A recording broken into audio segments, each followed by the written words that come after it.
अनाथ बहनों का जादुई लहंगा झरना। 8 साल की अंकिता कंधे पर बस्ता लटकाए रोते हुए घर लौटकर आती है। उसकी आंखों में ठहरे हुए आंसू देखकर झिलमिल अपनी सिलाई मशीन रोकते हुए बोलती है। अंकिता, मेरी प्यारी बहन, तुम रो क्यों रही हो और इतनी जल्दी स्कूल से घर क्यों चली आई? दीदी, मास्टर जी ने मुझे धक्के मारकर कक्षा से बाहर निकाल दिया क्योंकि स्कूल की फीस नहीं भरी गई। दीदी, क्या गरीब बच्चों को बड़े स्कूल में पढ़ने की इजाजत नहीं है? क्या अब मैं कभी स्कूल नहीं जा पाऊंगी?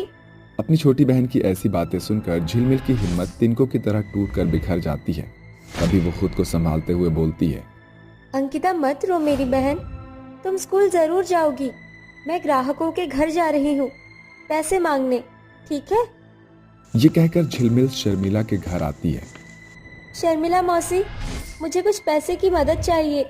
मेरी छोटी बहन के स्कूल की फीस भरनी है। मुझ गरीब अनाथ बहन की मदद कीजिए, आपकी बड़ी मेहरबानी होगी। बदले में मैं आपके कपड़े सिलकर उसे चुका दूंगी।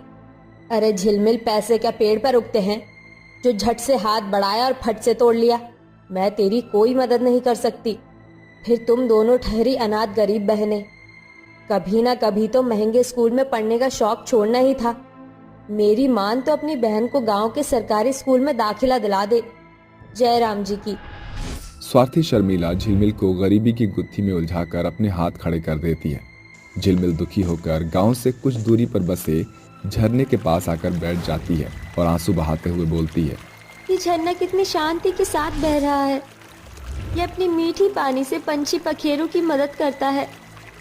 दुनिया के इंसानों को इस झरने से सीखने की जरूरत है, क्योंकि वो दुख देखते ही अपना पल्ला झाड़ लेते हैं।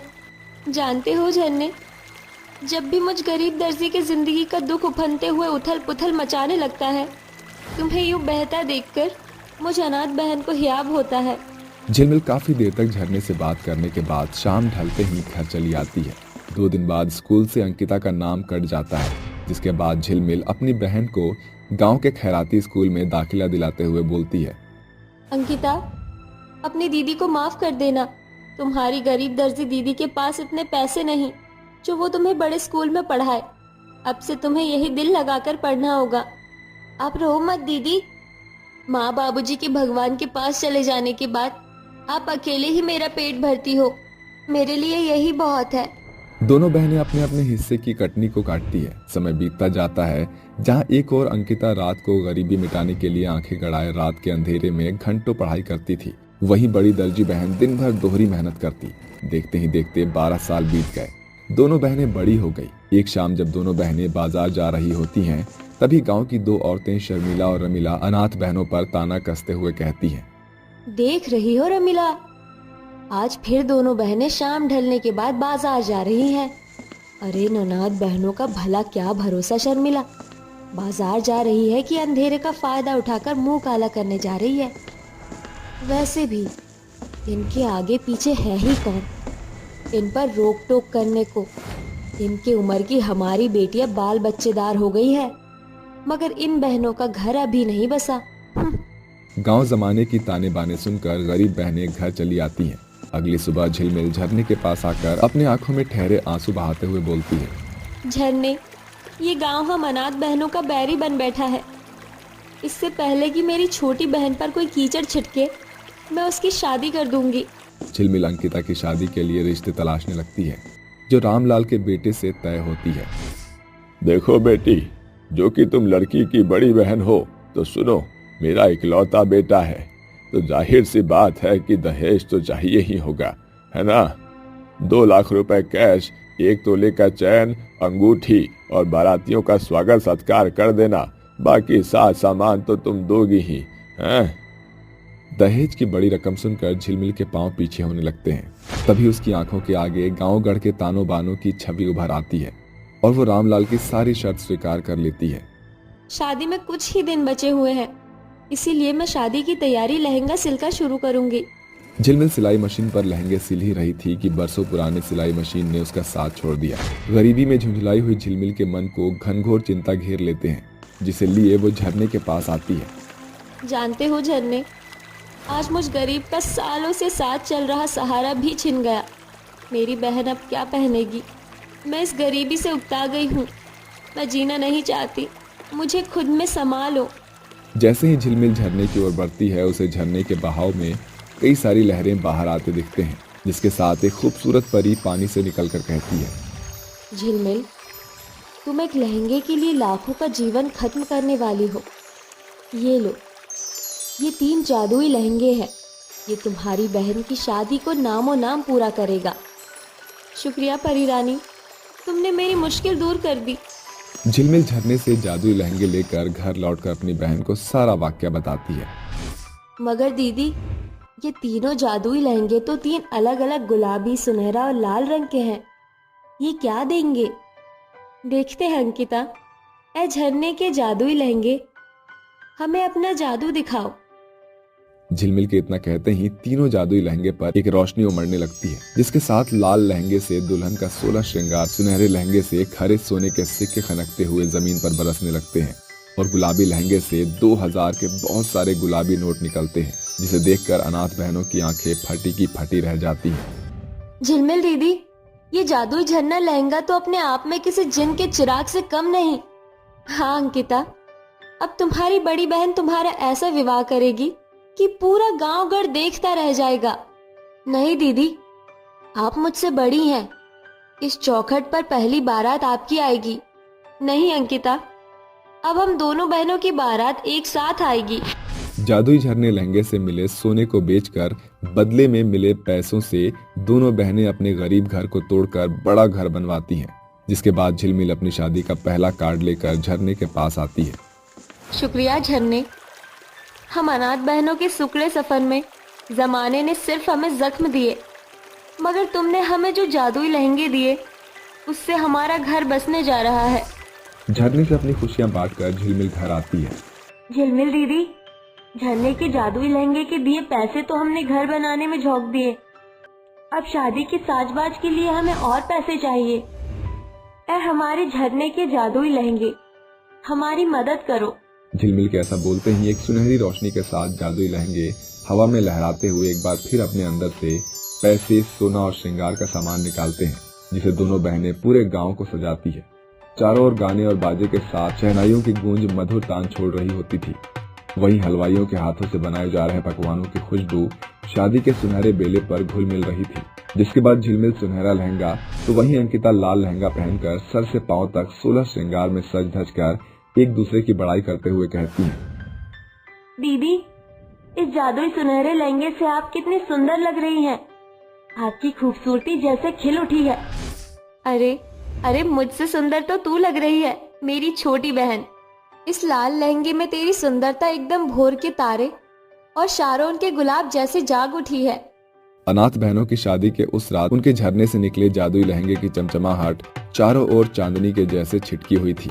सभी की नजरें उनकी जादुई लहंगे की टिमटिमाहट पर ऐसी टिकी थी कि हटने का नाम ही नहीं ले रही थी। जिसके बाद कल की गरीब अनाथ बहनें आज अपनी गृहस्थी में खुशी से जिंदगी बिता रही थी, मगर आज भी झरने और उसके जादुई लहंगे का उपकार उनके जहन में जिंदा है। आज भी वो अक्सर गरीब लड़कियों को झरने से शादी का जादुई लहंगा भेंट में देकर उनके दामन को खुशियों से भरते हुए दिखाई देती हैं। रात बहुत ज्यादा हो गई है, हमें किसी भी तरह से यहाँ से जाना होगा, नहीं तो हम पकड़े जाएंगे। दीदी, मुझे बहुत डर लग रहा है, अगर हम पकड़े गए तो हमारा क्या होगा? नताशा, तुम चिंता मत करो, हम तीनों एक साथ हैं, भगवान हमारे साथ कुछ भी बुरा नहीं होने देंगे। बेचारी तीनों बहनें बहुत ही डर डर कर चीनी देश से इंडिया की सरहद पार कर रही थीं। जैसे वो इंडिया के अंदर आती हैं, उन्हें सरहद के कुछ ही दूरी पर चलने के बाद कुछ गुंडे मिल जाते हैं। अरे देखो देखो, 3 तितलियां जा रही हैं, चलो इन्हें पकड़ते हैं। अरे क्या बात है, आज तो मजा ही आ गया, आज तो कुछ करने का मौका मिला है। चलो भाइयों, हमें इस मौके का फायदा उठाना चाहिए।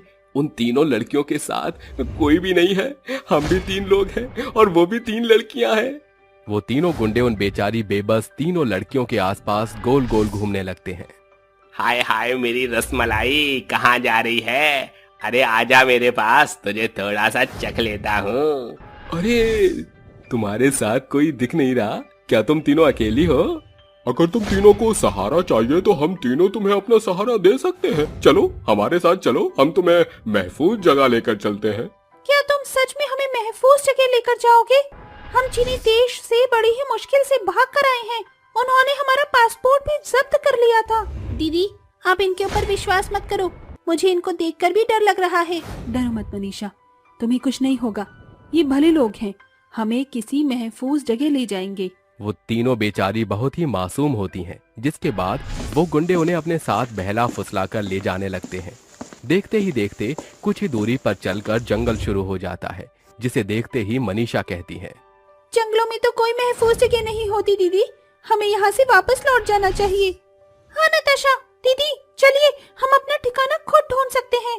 अगर तुम कहती हो तो चलो, चलते हैं। सुनिए भाई साहब, हम अपना ठिकाना खुद ढूंढ लेंगे। हमारी मदद करने के लिए बहुत बहुत शुक्रिया। कालू नताशा का हाथ पकड़ लेता है और उससे कहता है, अरे ऐसे कैसे, हमारे होते हुए तुम्हें ठिकाना ढूंढने की कोई जरूरत नहीं है। अब हम ही तुम्हारा ठिकाना है।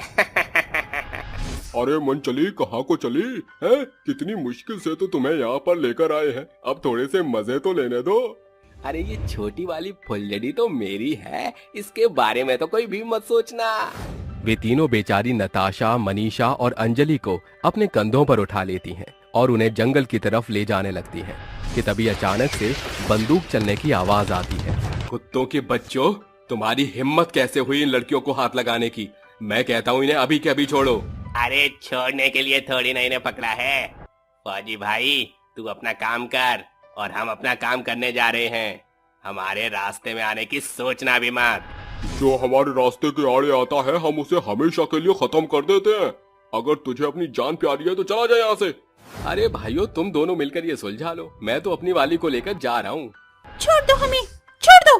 कहाँ ले जा रहे हो हमें? फौजी भैया, हमें बचा लो, इनसे बचा लो हमें, ये लोग अच्छे नहीं है। लगता है तुम लोग ऐसे नहीं मानोगे। मैं तुम तीनों को आखिरी दफा कहता हूँ, इन लड़कियों को छोड़ दो, नहीं तो अच्छा नहीं होगा। सोमवीर के कई बार समझाने के बाद भी वो तीनों उसकी एक नहीं सुनती, जिसके बाद सोमवीर को बहुत गुस्सा आता है और वो अपनी बंदूक से उन तीनों को शूट कर देता है। ये सब देखकर वो तीनों बहुत घबरा जाती हैं।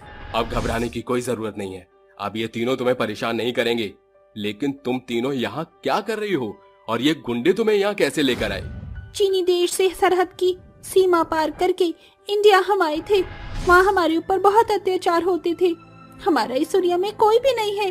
बचपन में ही माँ बाप हमें छोड़कर चले गए थे। एक हमारा भाई था जो हमेशा हमारी रक्षा करता था, लेकिन चीनी ने उसे भी मार दिया। इतना सब कुछ तुमने आसानी से कैसे झेल लिया? बिना भाई के तुम अपनी रक्षा कैसे कर पाओगी? वे तीनों बहुत मायूस हो जाती हैं और उनकी आंखों में आंसू भर आते हैं, जिसके बाद सोमवीर उनकी तरफ देखकर उनसे कहता है, क्या हुआ अगर तुम्हारा भाई इस दुनिया में नहीं है तो क्या मैं तुम तीनों का भाई बन सकता हूँ? ये सुनते ही वो तीनों बहुत खुश हो जाती हैं, जिसके बाद मनीषा कहती है, मुझे नहीं पता था कि एक देश में अपने भाई को खोकर आऊंगी तो दूसरे देश में एक बहादुर भाई मिल जाएगा। मुझे तो बहुत खुशी है आपको भाई बनाने में। ये सब तो ठीक है, लेकिन आपको कैसे पता चला कि हम तीनों यहाँ पर हैं? जब एक भाई की बहन मुसीबत में होती है तो उसे अपने आप अंदाजा लग जाता है और वो अपनी बहन की हिफाजत करने के लिए पहुँच जाता है। अब तुम तीनों मेरे साथ चलो, मैं तुम्हें एक जगह लेकर चलता हूँ। सोमवीर नताशा, मनीषा और अंजलि को अपने साथ ले जाता है। कुछ ही दूरी पर पहुंचकर गांव आ जाता है। गांव के अंदर एक घर होता है जहां सोमवीर उन तीनों को ले जाकर कहता है, आज से ये घर तुम्हारा हुआ। लेकिन आप कहाँ रहोगे? और अगर हमें दोबारा आपकी जरूरत पड़ी तो हम आपको कैसे बुलाएंगे? मैं हमेशा सरहद पर रहता हूँ, मुझे घर की जरूरत नहीं है। जाने से पहले मैं तुम्हें कुछ देना चाहता हूँ। सोमवीर बारी बारी से उन तीनों के सिर पर हाथ रखता है, जिसके बाद सोमवीर उनसे कहता है, अभी तक तुम्हें ये लगा होगा कि मैं जीवित हूँ। दरअसल कुछ समय पहले ही मैं देश के लिए शहीद हो गया था, जिसके बाद भी मेरी आत्मा को शांति नहीं मिली और मैं इस देश की रक्षा के लिए सरहद की सीमा पर ही घूमता रहता हूँ। और इसी कारण भगवान मुझसे प्रसन्न हुए और उन्होंने मुझे जादुई शक्तियाँ दी। इसका मतलब अब हमारे पास भी जादुई शक्तियाँ हैं।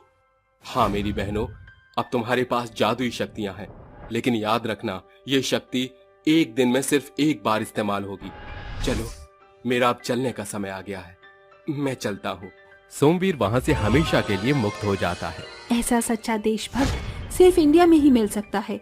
चलो एक बार हम अपनी जादुई शक्तियों को आजमाते हैं। अपने हाथ को आगे निकालकर कहती है, मुझे बहुत जोरों से भूख लगी है। उसके इतना कहते ही वहाँ कई प्रकार के भोजन प्रकट हो जाते हैं।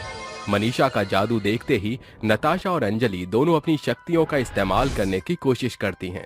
मैं चाहती हूँ कि इस घर की साफ सफाई अपने आप हो जाए। उसके इतना कहते ही पूरा घर चकाचौंध हो जाता है। अंजलि कुछ कहती कि तभी अचानक से कोई उनका दरवाजा खटखटाता है। जैसे ही अंजलि दरवाजा खोलती है, दरवाजे पर वही गुंडे खड़े होते हैं जो जबरदस्ती उनके घर घुस आते हैं। तुम्हारी हिम्मत कैसे हुई अंदर आने की?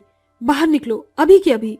वो तीनों गुंडे उन तीनों को पकड़ लेते हैं, जिसके बाद मनीषा रोते हुए कहती है, अंजलि तुम चुप क्यों हो? अपनी शक्तियों का इस्तेमाल करो, नहीं तो ये हमें मार देंगे। अंजलि को कुछ समझ नहीं आ रहा होता है, लेकिन अचानक से रमेश मनीषा के मुंह पर थप्पड़ मारता है, जिसे देखते ही अंजलि की आंखें लाल हो जाती हैं और वो अपने मुंह से आग उगलने लगती है। देखते ही देखते वो तीनों गुंडे जलकर राख हो जाते हैं। तुम्हारी शक्ति तो बहुत अद्भुत है। आज से हम अपनी शक्तियों का इस्तेमाल बेसहारा लड़कियों की जान बचाने में इस्तेमाल करेंगे। मैंने कभी नहीं सोचा था कि हमारे पास इतनी अद्भुत शक्तियां भी होंगी। अब हमें कोई परेशान नहीं कर सकता। उस दिन के बाद से अंजलि, नताशा, मनीषा तीनों बहनें अपनी सुरक्षा खुद करती हैं और अपने साथ साथ दूसरों की भी मदद करती हैं।